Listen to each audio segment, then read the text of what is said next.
Hey guys, welcome back to the Laidback Homestead. I'm Crystal, and today we are planting out some of our favorite fall herbs. But we're also going to talk about our herbs that thrived in the summer heat because there is a large crossover between those two categories. So even though I am starting fall specific seeds today, I wanted to make sure that I gave shout outs to things that survived our heat but can also thrive during the fall temperatures too. That way you don't feel as limited to what you can grow. And I mean, with the prices of fresh herbs in the stores, growing them yourself to me is one of the biggest ways you can use your garden to save money. And it actually, in my opinion, enhances so many different dishes. And some dishes you just need fresh herbs for. You like a dried herb just doesn't work. It's just not going to cut it.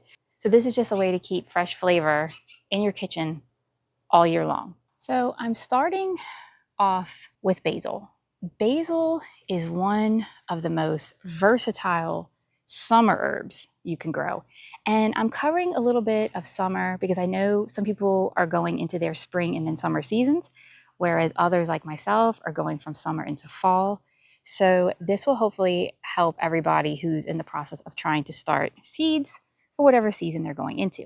We grow all types of basil: purple basil, lime basil, Thai basil, lettuce leaf basil, and of course, sweet basil. Now, basil is one of those things where it has a wide culinary use across many cultures, but I started off with it because it really is fit for, in my area, late spring into early fall. Once the temperatures hit about the 40s, you will start to notice frost damage on the leaves, which is why I don't really consider it to be a fall variety.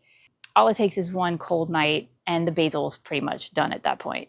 So another herb that can really thrive in our heat, but it requires a long growing time. I think like 120 days of warm weather, which does not make it suitable for fall here, but that is cumin. So I have seeds for this, and I will be starting this in the spring because we do get 6 months of warm weather easily where I'm at, but it's just not suitable for right now. And two others I wanted to mention that really do thrive in our heat, but I don't have growing right now, are lemon balm and lemongrass. I plan on having a much more extensive herb garden at our homestead property. So all of those things are in my future, but for the backyard that I have right now, I'm growing what I can. Those two I hadn't been able to really work out yet. One of the herbs that survive in our heat and obviously thrive in our heat is oregano. This is a very variegated variety. Just touching it, I can smell it. But this will survive in the fall, and I really didn't have any dieback until it got really cold here during the winter. But because I have so much of it, I'm not starting seeds for this today. But just letting you know, this is an option. If you don't have oregano growing, it's not too late to get it started because it will last really until it gets super cold. Another herb that really thrives in our heat is garlic chives. Now this is a perennial. It's been growing in here for quite some time. You can see it's a little tall. Sorry, I have so much kind of going on right here. Our watermelon is taking over. My pepper plant from next door is coming over here as well. Chaos gardening at its finest. But garlic chives, I mean, you come out, this is great in a stir fry. I've used it all summer long. I just come out, cut off what I need, and we're back in action. This I did start from seeds when I planted it, but obviously I don't need any more of that, so I'm letting that rest. Okay, so now that I've talked about our kind of summer exclusive, I mean, oregano will extend itself until it gets really cold, but we have some herbs that are pretty much rock stars all year long, and they have tolerated our ridiculous heat. These herbs have survived 10 inches of snow.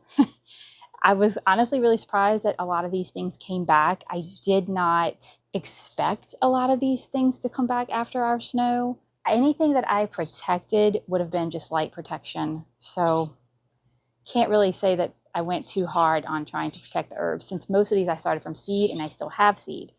Now, the ones that I'm going to show you right now, I'm not starting, but I'm just going to show you so you have an idea of what you can start if you're missing any of these in your yard. So this is my rosemary. This bush right now is struggling. It just recently started having issues. I am still harvesting off of it. And not only am I harvesting off of it, I've already taken cuttings from this and propagated it. Sorry, you can hear my DWC buckets running in the background. This is some rosemary cuttings that I took from that original bush. This has rooted, so I am just coming out and trimming it, and hopefully it'll get bushier and bushier. If not, I do have rosemary seeds that I can plant if this doesn't take off. So we'll see. I'm not starting them today, but if I need to, that will be in a future video. So next up on the herb list that survived all year long was thyme. I was very surprised by thyme. I did not expect it. See how obsessed I am with touching it and then like smelling it. It's so great. Anyway, thyme is one of those things I thought was going to peter out in our summer, and it did flower these really pretty flowers, but then it just kind of kept on keeping on. And so I come out here and I harvest this. This was started from seed. I'm not starting these seeds today either. As you can see, I have plenty of thyme. I have preserved plenty of thyme and oregano in various fashions in my freezer. So this I don't need to start seeds of.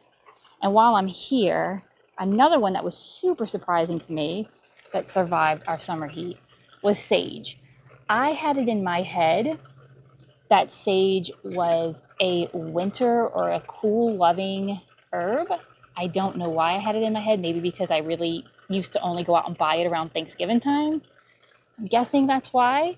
But that's actually what prompted me to start growing my own sage, was that every year I would go out and spend $3 or $4 on a very small container of sage leaves to make my stuffing recipe for Thanksgiving.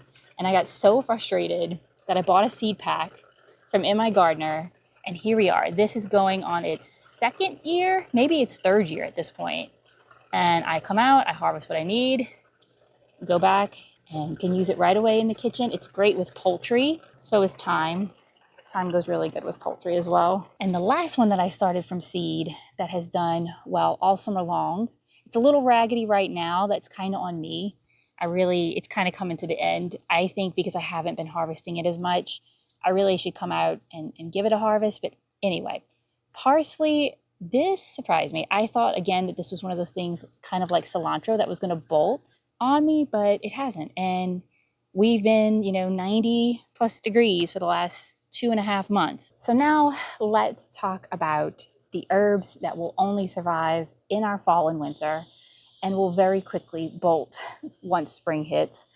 I'm going to be starting these seeds today. I'm actually using my silicone burpee. I believe it's burpee. Anyway, my little silicone planter cups, because I'm going to be sprinkling a bunch of seeds in each of these cells because I kind of want a lot of herbs, as much as I can, because things like this, where the fall and the winter herbs, I have to come up with creative ways to preserve them. And so I like to get as much as I can because the season is pretty small or pretty short for us here. Now, I'm going to start with chives. Chives are actually a perennial here. I have had chives over winter and over summer. I don't know what happened to my last group of chives. That's why I didn't list them officially in the ones that will survive, because I don't want to lead someone down the wrong path there. These are fairly old seeds. Take a little sprinkling and sprinkle them on in here. I'm not going crazy with it. So let's chat about cilantro. This is like my favorite herb to hate. I love it as far as using it, cooking with it, but growing it in my climate is a challenge. So I have tried the slow bolts, the no bolts varieties. They all peter out. Okay, it is what it is. I have resigned myself to the fact that this is just one of those things. I'm going to get a little bit of a harvest out of, unless I'm constantly succession sowing it, which I am hoping to get better at this year. But regardless, what I like to do is, because this is never going to be in season the same time as my tomatoes are to make salsa. So what I'll do is I'll harvest this as much as I can, and I chop it up with onion, and I freeze it in the little ice cube trays. If you've seen it in my other preservation videos, I love freezing things in ice cube trays. And then I will use that in my salsa once my tomatoes actually come on. This is my first year doing fall tomatoes, so maybe I'll get lucky. It's really going to come down to the weather at the end of the day. But I'm going to go ahead and get some of these started. So cilantro seeds do kind of have like a hard exterior shaft. You can try to nick it, put a little scratch in it. Some people soak them. I'm not going through all that trouble. I'm just going to see what we get. I've got a ton of seeds. I'm going to show you in just a second. But if you want to soak them, you want to take that time, or you want to give them a little scratch to help the water get in, by all means, do what you got to do. I'm not too worried if these germinate super fast because it is still really hot here. So actually for me, the longer it takes for them to germinate, the less likely it'll be that it bolts on me before I get a harvest. If you live in an environment like me where it's super hot and cilantro does you dirty really early on in the season every year, all hope is not lost. This I let, if you can see, go to seed, and the tips are a bunch of cilantro seeds, aka coriander seeds. You can harvest all of these and either replant them yourself or use them as a whole seed in different cooking. And I know that's used a lot in various cultures. I'm actually running a little experiment. As I said, this was saved out of my yard from last spring. I started some cilantro seeds from Burpee. That's what you saw me just start. But I'm also going to start a cell of my own just to see if there's any difference. If saving the seed is worth it. I mean, it took 0 effort. You literally just let it go to flower and sit there until it dries. It's just a little experiment I'm doing just to see what I get. I have a paper here just so I don't lose my seeds, but I went through, and you can see how easily they want to come right off. Try to stop them from rolling. I think my table's uneven, but you just take your little seed head and pop off your seeds. Probably be wise to do this with like a paper plate or a dish of some sort to prevent rollage if you're in an area where things aren't flat. See, it's gonna go. It's gonna go. And then I'll have volunteer cilantro all over my yard. So the last of my fall into winter loving herbs that will not survive also in our spring for long is dill. I actually have 2 different varieties here, I think. I don't know what variety this is. It came in one of those like prepper packs, I think. I'm not sure, but it doesn't really specify. It doesn't really matter. And then I have here the Dill Ducat. Again, it doesn't really matter in my opinion. Dill is dill. Now, one of the things that are important, and if you've tried to grow different herbs from seed, a lot of herbs require light to germinate. Dill, out of all the ones that I just planted, dill is the only one that requires light. However, out of all of the herbs that I mentioned today and showed you, several varieties, and I'll put them on the screen in a list, require light to germinate. And so if something requires light, you're just going to surface sow it. If it's just one of those things where you sprinkle it on top of moist soil, if you can see, I'm dripping. My soil is moist. It's been pre-watered. You're just going to take it, sprinkle it on the top, and pat it down. That's it. That's all we're going to do. These things are also easily started in indoor hydroponic systems. I find that sometimes things that require light to germinate do well in hydroponic systems, just because there's enough light, I guess, that gets in from the top if you don't cover it. Or cotton ball method. Yes, yes, I actually did restart the cotton ball method and am having success with it since I stopped it from being thrashed all around in tropical weather. Who would have thought? Sprinkle it on top, tap it down. So this is where my dill is, right here, and you can see the seeds are indeed just on top, just like that.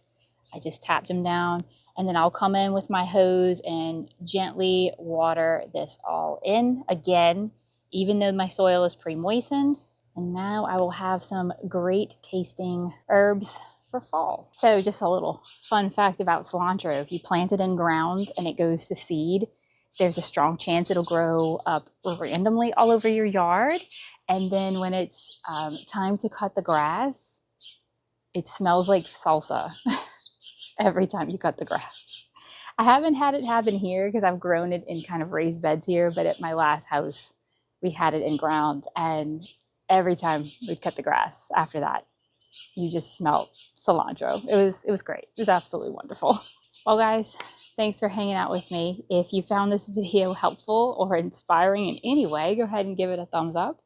And if you're into homesteading content, gardening content, cooking content, I encourage you to subscribe. And until next time, stay blessed.